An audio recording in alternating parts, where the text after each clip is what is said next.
ژیاننامەی شەهیدی سەركردە مامۆستا محمد سەنگاوی.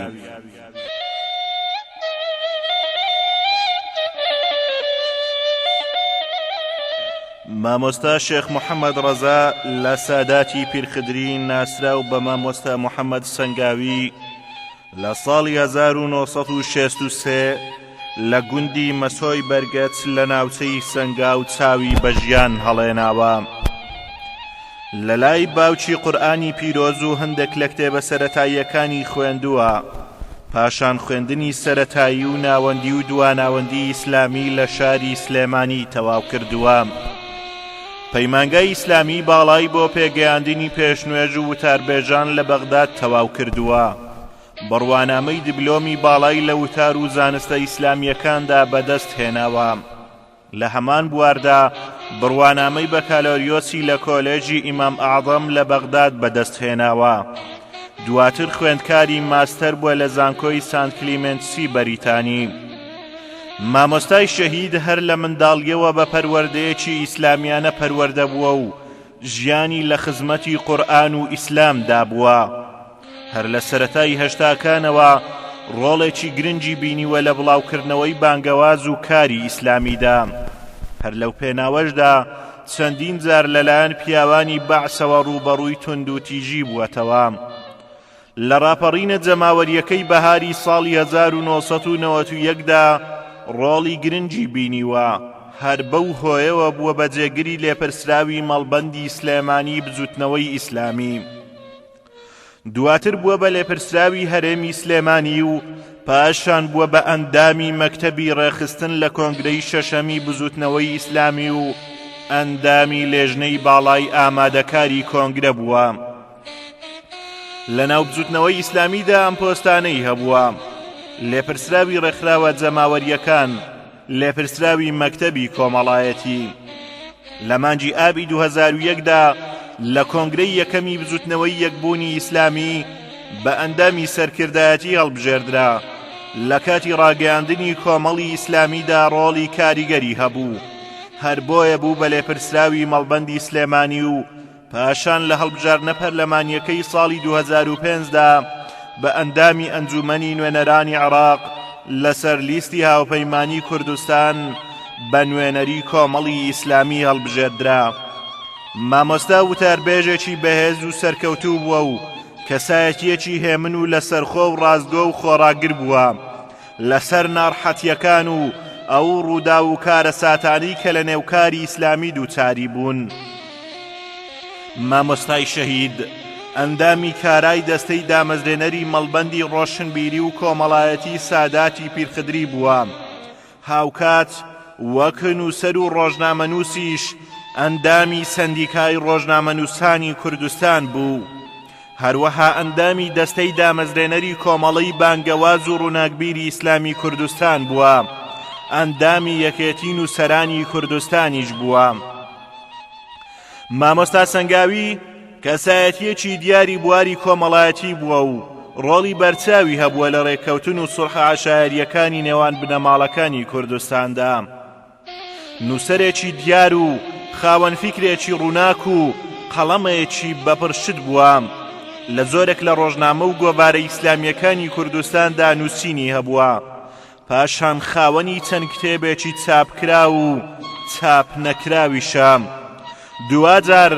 لە 13 ڕەمەزانی ساڵی 1427 کۆچی بەرامبەر بە 5 ساڵی 2006 زاینی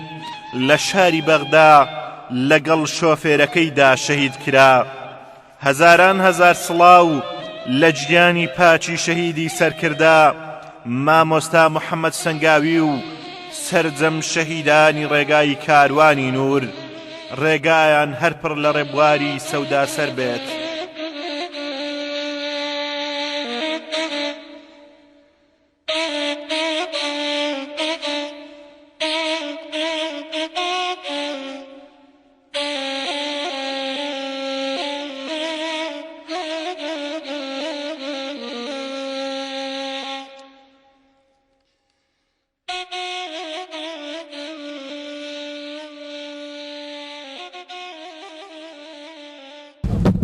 وەرزێکم هەیە هەمیشە زەرد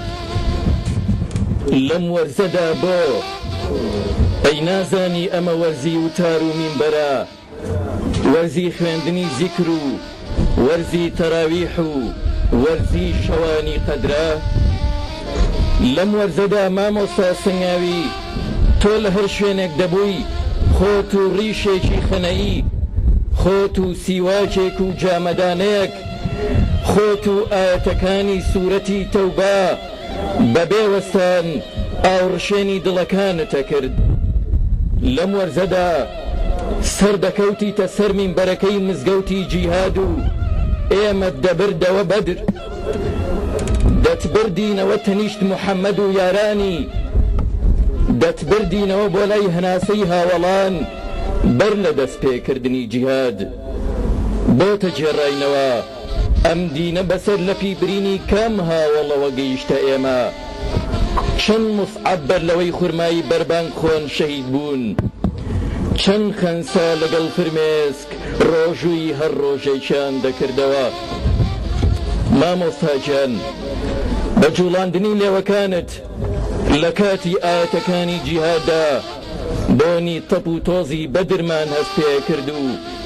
ئێمەت بەدەم داستانەکانی ئیسلامەوە هێشتەوە مامۆستای ڕووخۆش و لێو بەخەندا پێمان بڵێ ئێستا و بەر لە حەفتەی ڕەمەزان تۆ دەچیتە کوێ بەر لەوەی ڕۆژی ئەم ڕۆژەت بکەیتەوە ڕوو لە کوێیەکەی دەتەوێت دەستی تەوقە بۆ کام حوجرەبەری لەگەڵ کام کەلاوەی کوردستانە ڕاز و نیازێک بکەی ئەوە هاوڕێکانت لەم ڕێگەی کە دەچیتەوە سەر مەرقەدەکەی کاک ئەحمەدی شێخ چاوەڕوانی وەڵامێکن چاوەڕێن پاش ڕاپەڕاندنی ئەرکەکانت بۆ گەل و وڵات و ئاینت بگەڕێیتەوە شارەکەی کاک ئەحمەدی شێخ لە مزگەوتێ ئەم هەینیە لە دەورت کۆبینەوە و دووبارە دەست پێ بکەینەوە بە ویردوزی کرد مامۆستاجان ئەمە قەدەری تۆ و کۆمەڵەکەتە هەمیشە ئێمە بەبێ فرمێسک نەژیاوین بەبێ گریان پارچێوێکمان نەگەیاندۆتە سەحەر ختمی قورئانێکمان تەواو نەکرد و کۆستێکمان ئامادە بوو هەمیشە ئەمە قەدەری تۆ و کۆمەڵەکەتە دەبێت ڕوومان بە سوژدەگاکانی کوردستان بشۆین و دەستمان بە فرمێسکەکانمان هەمیشە ئەمە قەدەری ئێمە بووە ئەوە قەدەری ئێمە و کۆمەڵەکەمانە پێشمەرگە و سەرکردەکانمان پێکەوە شەهید دەبن دایکی شەهیدەکانمان کە دەگرین نازانن بۆ ڕۆڵەکانی خۆیان بگرین یان بۆ هەڵۆ بەرزەفرە هاوڕێکانیان ئەوە قەدەری ئێمەیە لە مزگەوتە لەدایکە بین و لە شاف شەهیدە بین لە حوجرە چاو بە دنیا هەڵەیەنین و لە شەقامەکان خوێنمان نەڕژێ لە تەنیشت کانیاوێکی گەرمیان یەکەم خەندە بەڕووی جیهاندا ئەکەینەوە و لە وڵاتی بەغا و لە وڵاتی دارخورماکان بۆ گەڕانەوەی فرمێسکی ئەنفال کراوێک سەرەنێینەوە کوردستان ئەوە کۆمەڵی ئیسلامیە و پەیامی ڕاستگۆیی لێوەرێ ئەوە کۆمەڵی ئیسلامیە و تک تک خوێنی خەباتی لێچێ کوردستان ئەوە کۆمەڵە بێنازەکەتە ئەوە کۆمەڵە و سەرکردە و پێشمەرگەکانی پێکەوە بنە قوربانی خوای گیان کۆمەڵ هەناسەیەکی دینەکەی تۆیە لە کوردستان کەس هەر هیچ کەس دڵسۆزی نییە تۆ نەبێ کەس هەر هیچ کەس پشتیوانی نییە تۆ نەبێ خوای گیان کۆمەڵ جامەدانیەکی پاچیم کوردەیە لە کوردستان کەس هەر هیچ کەس دڵسۆزی نییە تۆ نەبێ خوایە ئەوە تۆ و ئەوە کۆمەڵ و ئەوە کوردستان مامۆستاجان ئێستا بەسەر سەرتەوە وەستاوم و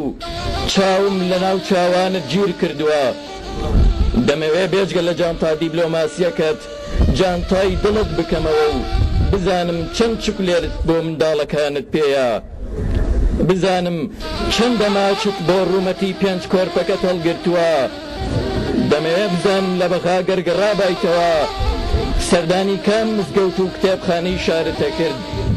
کام کتێبی نوێتەنووسی ژیانی چ شاعرێکت ئەگوشیە سەردوولێوی کاغەزێک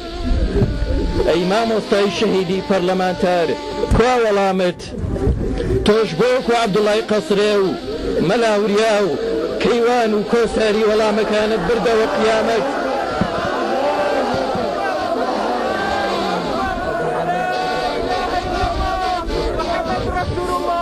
تۆش بۆ وەکو عەبدوڵای قەسرێ و مەلاوریا و کەیوان و کۆساری وەڵامەکانت بردەوە قیامەت بۆ ئێرە تەروەکو ئەوان بەجێهێشت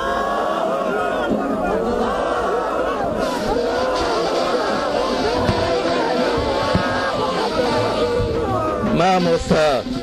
دڵنیا بن و ئیتر کێشەی گەلەکەت لە ئەستۆی تۆ نییە مامۆستا بێخەم بن و ئیتر ناچیتە بەغاو بۆ ئەو هەموو گەنجە سەربڕاوە ناگری مامۆستا بێخەم بن و ئیتر خەمی کۆمەڵەکەت جێهێشت بێخەم بن و ئیتر هیچ سەری مانگێ کرێ خانوو نادەی ئیتر هیچ ساڵێ بۆ خانوویەکی کرێ ناگەڕێی بێخەم بن و کوردستان هەموو ماڵی تۆیە بێخەم بن و لە دڵمانە جێگەیەکت بۆ دانین بێخەم بن و ئەوە ئێمەین بەدواتەوە ئێمە هاوڕێکانت ئێمە و گەلە هاوبیرەکەت ئێمەین کە هەر یەک وەرزمان هەیە وەرزێک هەمیشە سەر ئامادەبوانی بەڕێز و خۆشەویست نوێنەری حیزب و لایەنە سیاسیەکان مامۆستایان یاینی ئێستاش بفەرموون لەگەڵ وتاری بەڕێز مامۆستا عەلی پیرەمیری کۆمەڵی ئیسلامی کوردستان با تەشریف بفەرمێت